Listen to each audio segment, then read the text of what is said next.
Hey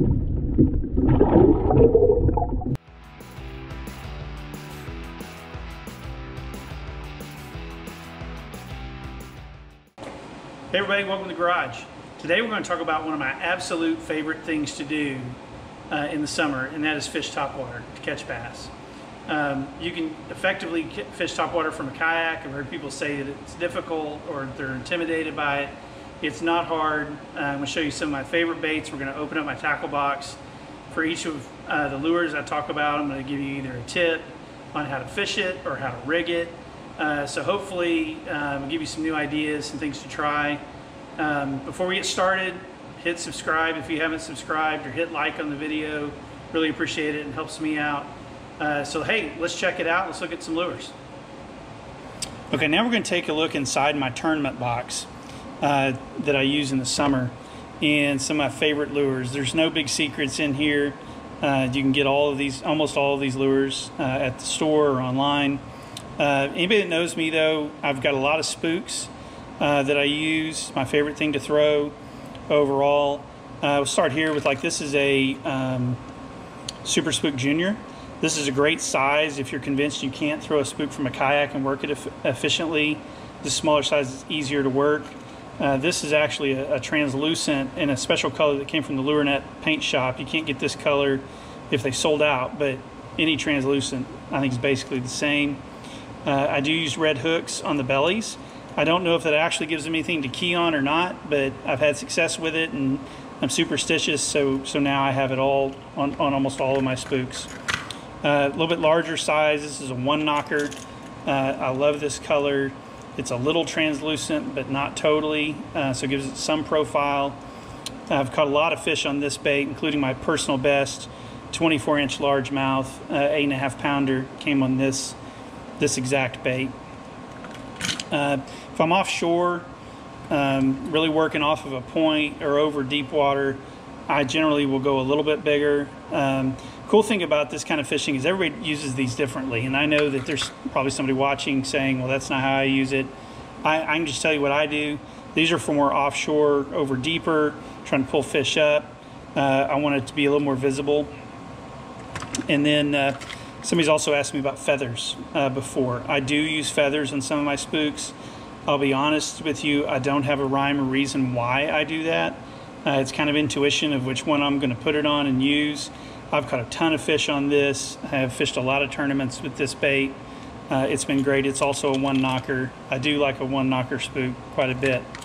This is a silent, old school Zara spook, and there's a very important tip here. Besides bone is always a good color, but if your spook has these screws and these brackets that attach to the hook, you want to unscrew those and insert a ring between the bracket and the hook to give the hook more flexibility.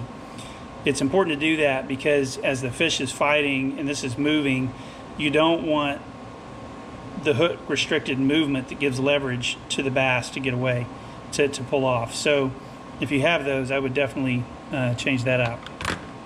So that's some stuff about the spooks. Also love a good popper. And then, like, this is a Boss Pop. I think those both are maybe Booyah Boss Pops. This is a just a regular Pop-R. I wish I had some of the really old ones. I don't, but these work great.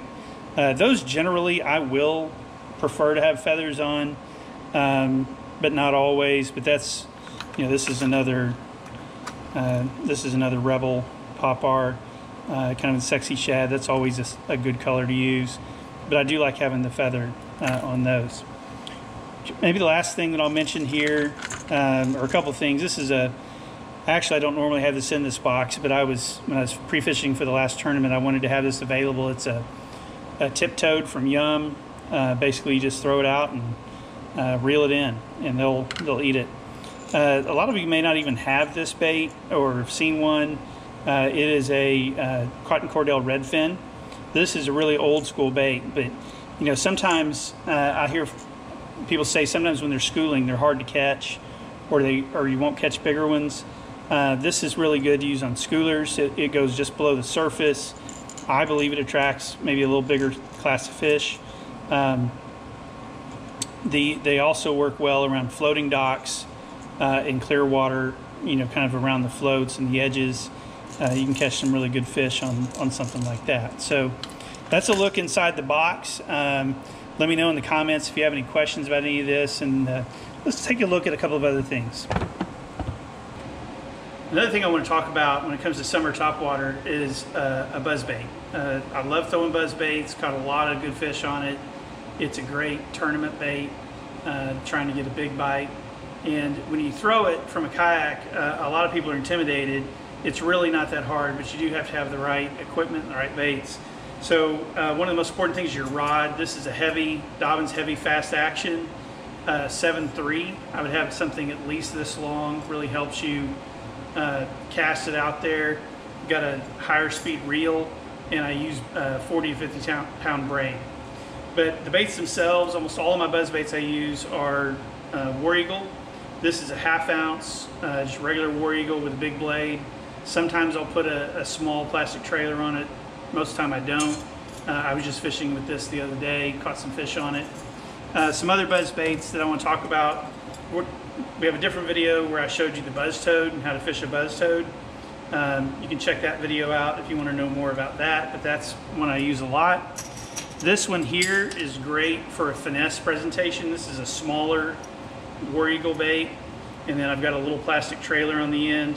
This is really good when the bite is tough or the water is really clear. Downsizing your buzz bait makes a huge difference.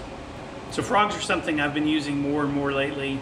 I have caught some tournament fish on them this year, but I only fish them generally in certain situations where something else doesn't seem to be right. I keep it pretty simple. There's a link at the top of the screen to my frog setup video, but in short, black for low light conditions. I'm going to use white for the daytime, midday, and then this new color, this new disco ball from Booyah. I'm excited to experiment more with in some clear water presentations where I'm trying to mimic some flickering shad. So I'm going to give that a try. All right, so there you have it. We opened up my topwater box for summertime and tournament fishing.